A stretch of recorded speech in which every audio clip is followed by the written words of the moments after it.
Bismillahirrahmanirrahim. Assalamualaikum warahmatullahi wabarakatuh.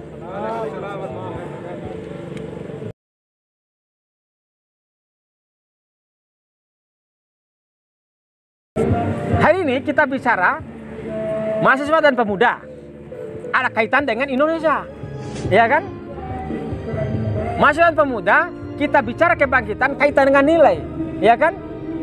Bicara tentang nilai secara umum itu dia bicara tentang satu tatanan, ya kan? Apa namanya, satu konsep, satu ajaran, ya kan? Satu ajaran yang melekat kepada diri atau satu kelompok, ya kan?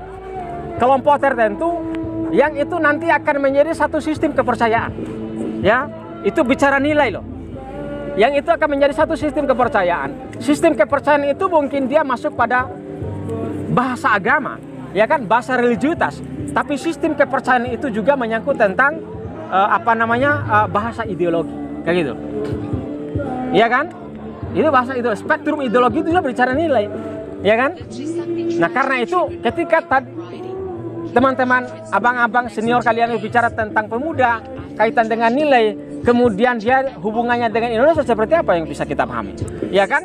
Paling tidak itu ada pelajaran-pelajaran penting yang akan menjadi acuan, yang akan menjadi landasan, menjadi fondasi. Oh sungguhnya nilai-nilai yang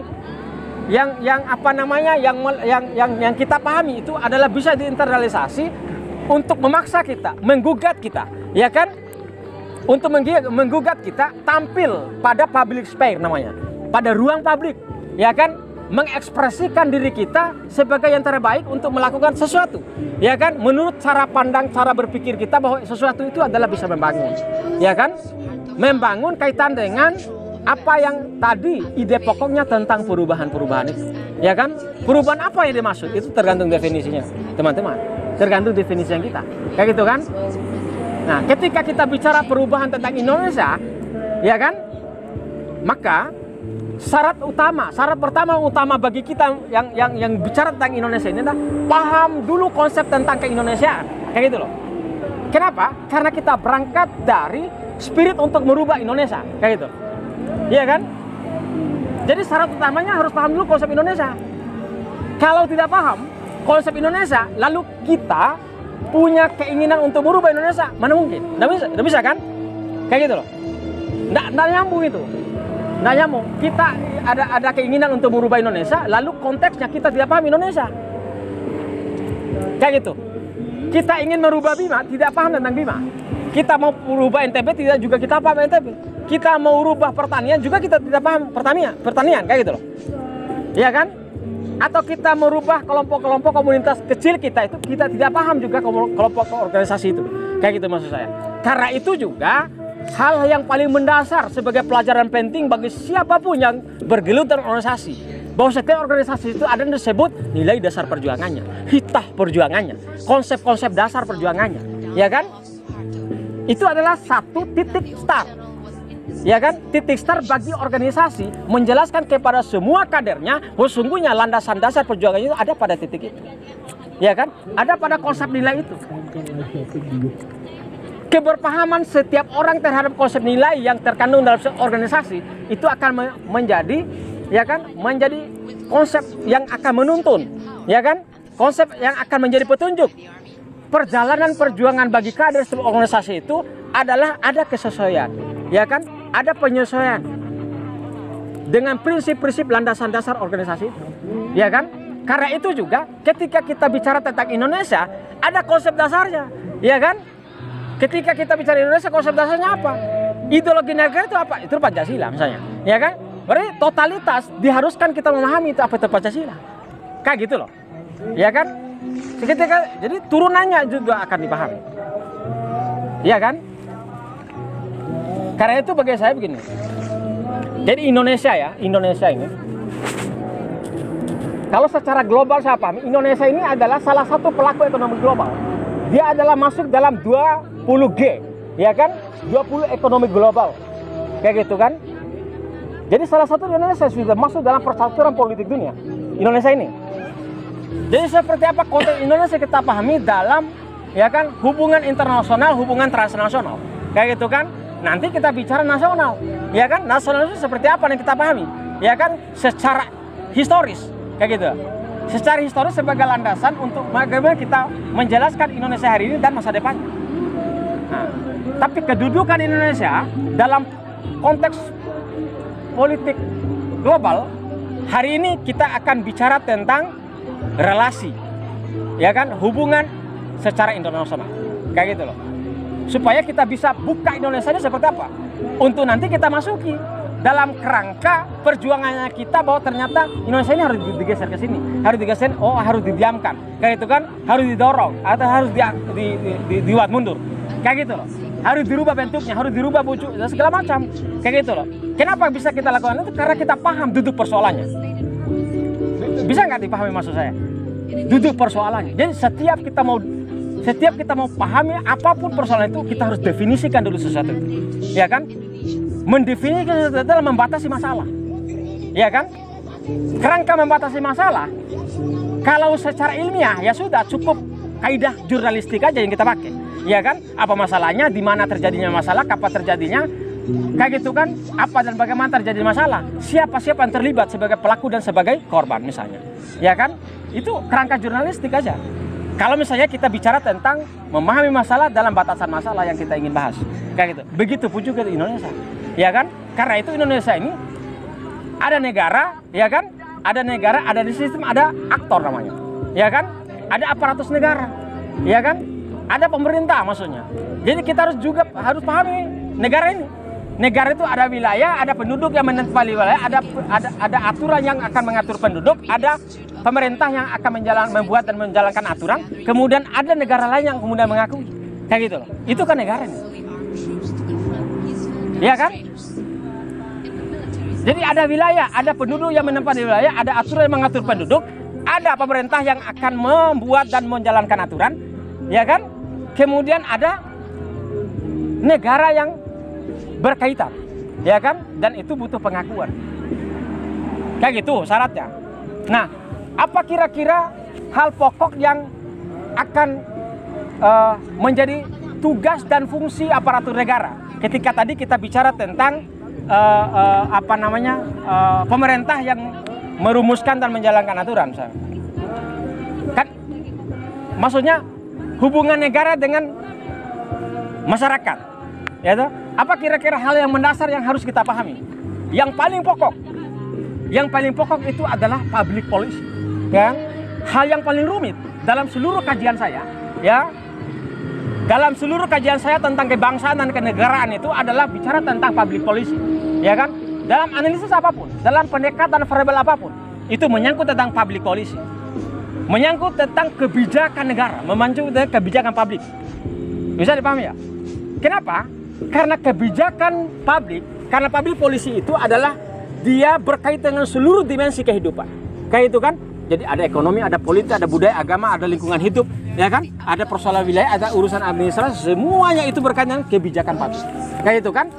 Jadi nanti perjuangan mahasiswa dan pemuda itu nanti bicara konteksnya adalah kebijakan publik, ya kan?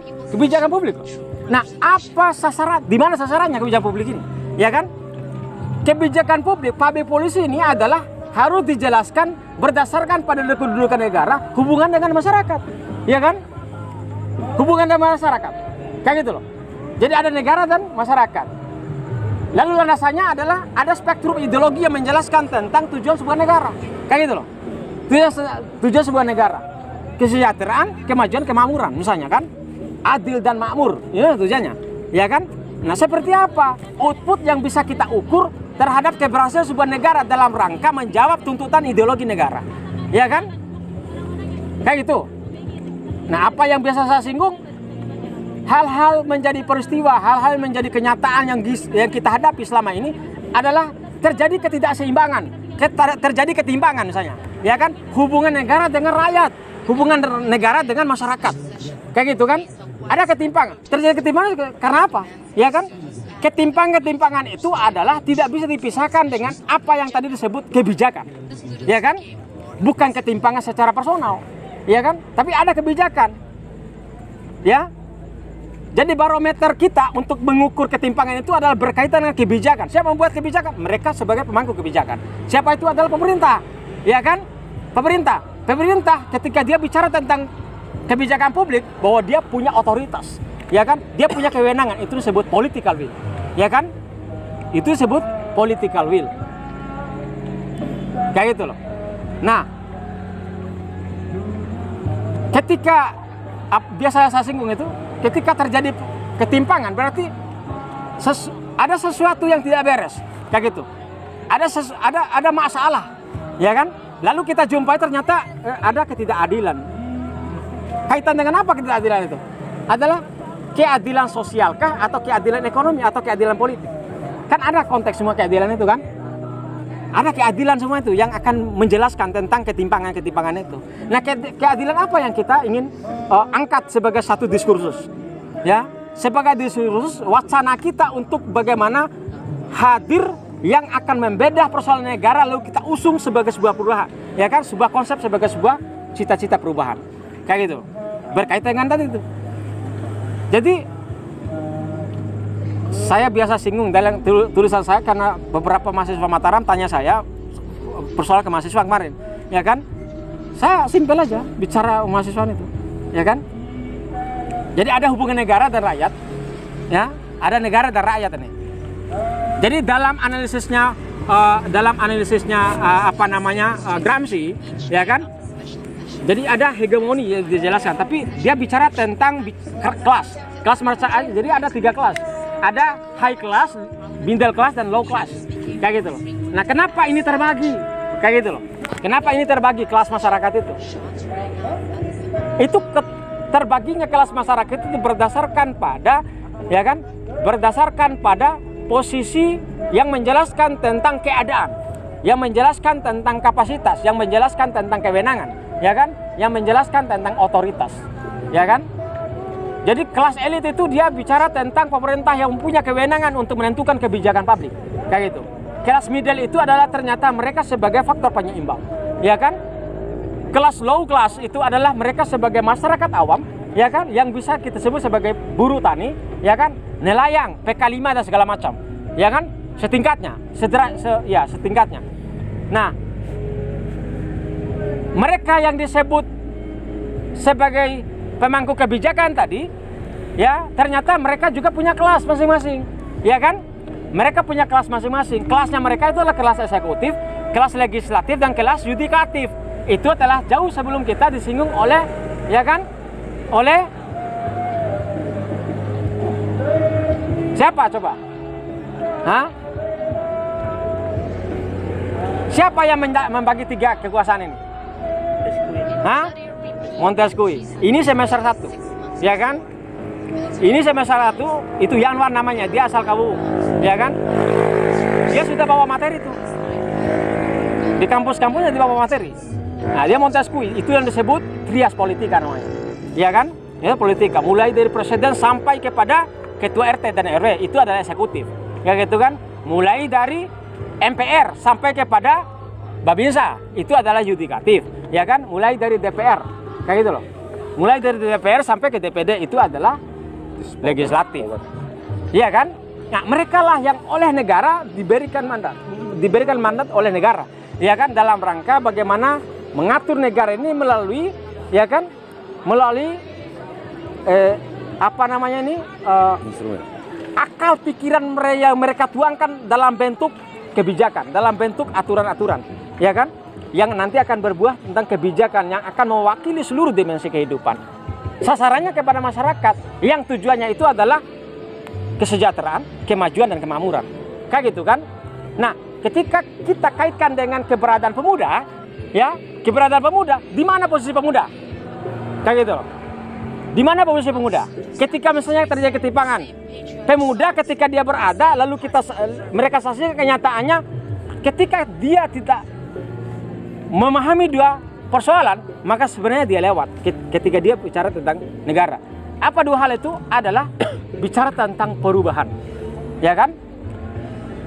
2 hal menyangkut tentang perubahan secara ilmiah dan perubahan secara filosofis, gitu kan?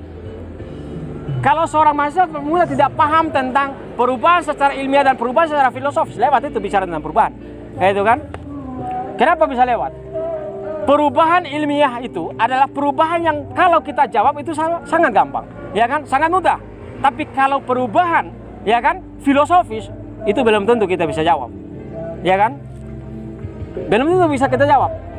Kalau perubahan secara ilmiah sangat mudah. Caranya bagaimana? Ya kan? Caranya adalah ketika terjadi, ya kan, persoalan di urusan pertanian atau urusan pendidikan, ya kan? Ada hal yang krusial di dunia pendidikan misalnya. Apa yang, ya kan, menjadi masalah untuk sampai pada kita sampai pada fakta adalah cukup dilakukan penelitian, gitu kan? Didapatlah data-data. Paham maksud saya?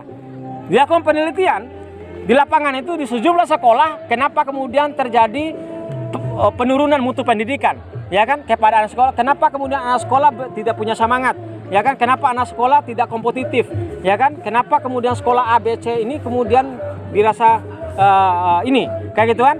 Nah, itu data bisa menjelaskan itu, kayak gitu kan? Sampai kemudian kita angkat sebagai sebuah fakta sosial atau fakta dalam dunia pendidikan yang bermasalah, kayak gitu loh. Nah, ketika kita naikkan pertanyaan kenapa terjadinya masalah, ya, jawaban itu adalah jawaban filosofis. Pertanyaan itu adalah pertanyaan filosofis, ya gitu kan? Pertanyaan itu pertanyaan filosofis. Paham maksud saya? Ketika sudah naik pada persoalan masalah, maka itu adalah pertanyaan filosofis. Kenapa terjadi masalah? Itu pertanyaan filosofis, ya kan?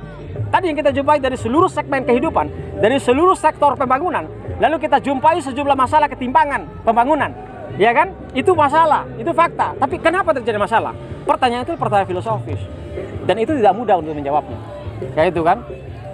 Paling perdebatan klasiknya kita itu adalah apakah sistem yang salah atau kemudian pelaku sistem yang salah misalnya, ya kan? Atau hal-hal lain. Kan seputar itu. Kita belum sanggup menelusuri akar persoalannya. Sama dengan kita bicara tentang masalah itu, kita bangun dengan pohon masalah. Pohon masalah itu yang paling mendasar untuk bisa kita ketahui, yang harus kita ketahui adalah akar masalahnya, ya kan? Dalam proses pemecahan masalah, ya kan? Jadi harus akar masalahnya yang paling pertama. Kalau kita mau bahas pohon, ya kan? Pohon bisa kita tebang, ya kan? Pohon itu bisa kita tebang loh, ya kan? Bisa runtuh itu pohon, tapi masih ada akar, dia masih akan tumbuh kembali, ya kan? Bisa kita tebang itu ranting-ranting, daun-daun kita bisa ini, kayak gitu loh. Bisa nggak dipahami? Tapi kalau masih ada akar, itu akan tumbuh kembali. Saya akan hilang itu masalah, tapi akan tumbuh kembali. Kenapa? Karena akarnya tidak kita selesaikan. Paham maksud saya? Itu adalah pohon masalah. Nah, karena itu juga ketika kita bahas Indonesia, akarnya yang harus kita tahu. Akarnya itu harus dijawab dengan kerangka filosofis. Hanya filsafat, ya kan, politik lah yang bisa memahami Indonesia. Kayak gitu kan? Maka biasa saya jadi Indonesia, katakan saja kenapa Indonesia hancur, kenapa Indonesia maju, ya kan? Yang kita jawab itu karena persoalan tidak ditegakkannya supremasi hukum, ya kan? Kan hanya itu yang bisa kita jawab, ya kan? Sampai orang terjadi korupsi, sampai orang terjadi kesewenang-wenangan, ada kezoliman, ada otoritarisme yang muncul dari sikap political will mereka, para politisi, mereka pemerintah, kayak gitu kan? Kayak gitu loh. Jadi tidak ditegakkannya hukum, tidak, jadi supremasi hukum itu lemah. Nah, Indonesia ini adalah negara hukum, panglima tertinggi Indonesia adalah hukum, kayak gitu loh. Lalu kenapa hukum tidak tegak di Indonesia ini? Padahal itu panglima tadi. Kenapa ini Indonesia tidak tegak? Padahal tadinya itu adalah panglima loh, ya kan? Panglima yang akan mengendalikan seluruh, ya kan, proses perjalanan bangsa dan Indonesia ke arah yang lebih baik dan dapat menjamin cita-cita bangsa sesuai dengan ideologi bangsa, ya kan? Tapi kenapa pada kenyataannya tidak terwujud? Kan itu pertanyaannya, ya toh? Karena itu ternyata saya temukan jawabannya bahwa hukum itu ada kekuatan lain di balik hukum, ya kan? Karena hukum adalah sebagai sebuah objek, ya kan? Hukum ini adalah sebagai objek. Jadi hukum itu ada tiga loh. Ada materi hukum, ada subjek hukum dan ada objek hukum. Nah, hukum yang kita pahami itu ada pada konteks materi hukum yang menjadi objek hukum, kayak gitu kan? Jadi objek, jadi ada subjek, subjek hukum yang paling mendasar yang ternyata mempengaruhi bagaimana keberadaan hukum, perubahan bentuk dan bagaimana fungsinya, ya kan? Lakunya hukum, lakunya sistem itu ternyata ada subjek, ya kan? Subjek inilah yang oleh kita memahami dengan kekuatan politik, kayak gitu. Jadi ada politik, kekuatan politik yang sebenarnya mengendalikan hukum, yang mempengaruhi hukum, sehingga hukum tidak berlaku sebagaimana mestinya. Kenapa itu? Karena hukum adalah sebagai objek. Subjeknya itu adalah pelaku hukum. Pelaku hukum itu dia bicara tentang sistem pengaruh yang akan merumuskan dan menjalankan hukum berdasarkan pada apa keinginannya, apa kemauannya, apa harapan cita-citanya. Dia sudah bicara tentang unsur kepentingan yang melekat pada dirinya, ya kan? Maka ketika dia bicara tentang kepentingan melekat, maka disitulah unsur politik masuk, kayak gitu kan? Jadi yang mempengaruhi hukum ternyata adalah politik, ya kan? Tadinya adalah hukum sebagai panglima, kembali bahwa politik sebagai panglima, kayak gitu loh. Benar nggak bahwa politik adalah sebagai panglima? Setelah ditelusuri bahwa tadi kaitan dengan ada kepentingan melekat kepada mereka sebagai aparatur negara, mereka sebagai penyelenggara negara, mereka sebagai pemangku kebijakan, ya.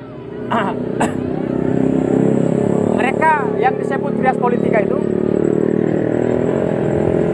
karena ada kepentingan apa yang paling mendasar, ya. Ternyata rata-rata yang kita dapatkan faktanya adalah lebih banyak kepentingan ekonomi, kayak itu, ya. Jadi ada kepentingan ekonomi yang melekat secara vital, ya kan, pada setiap diri penguasa, pada setiap diri pemerintah, juga warga negara secara umum, kayak itu kan. Bisa nggak dipahami itu?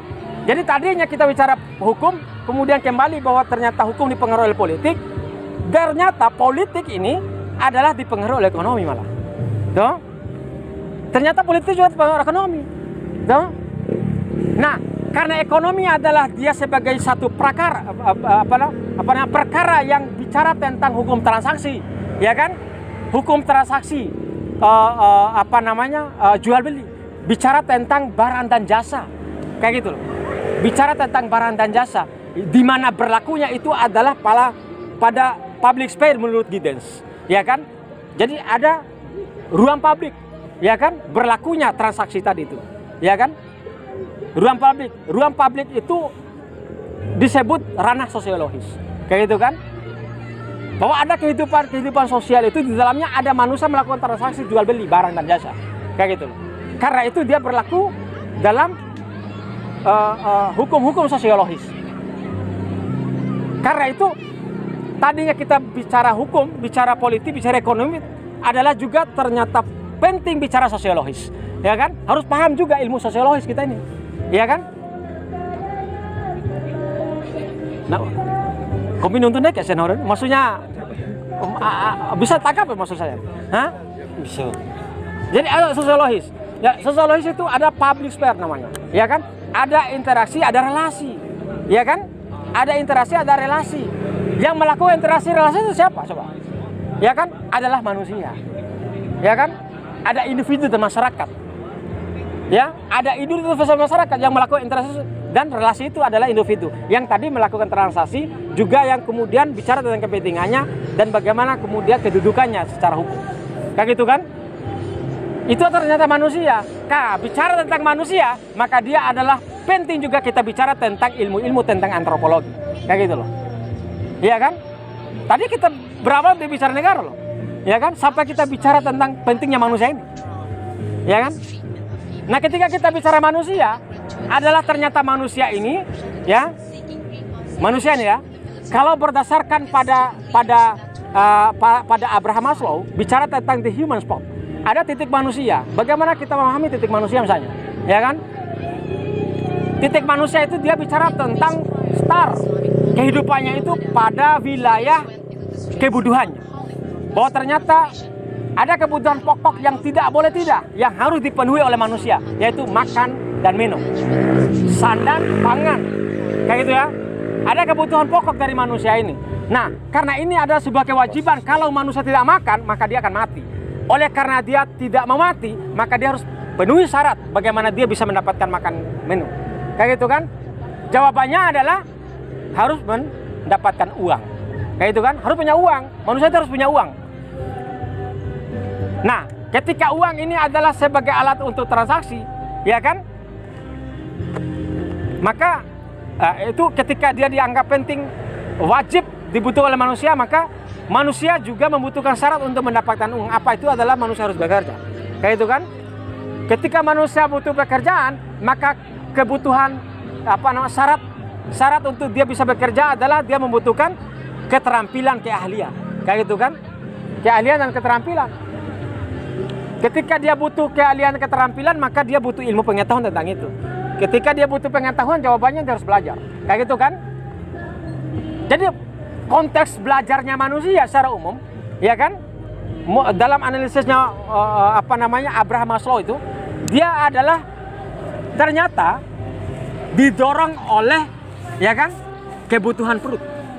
Ya. Jadi motivasi dasar setiap orang manusia itu adalah ternyata didorong oleh kebutuhan perut.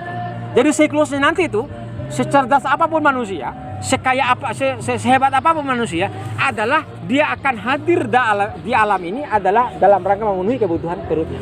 Kayak itu loh. Itu manusia menurut ini. Itu adalah pada kerangka piramida murni, ya kan? Pada kerangka piramida murni menurut Abraham Maslow. Ketika Abraham Maslow bicara tentang otokritik terhadap satu perkembangan sejarah manusia seperti itu, maka dia berubah piramida menjadi piramida terbalik, ya kan? Sehingga dari human spot menjadi the God spot.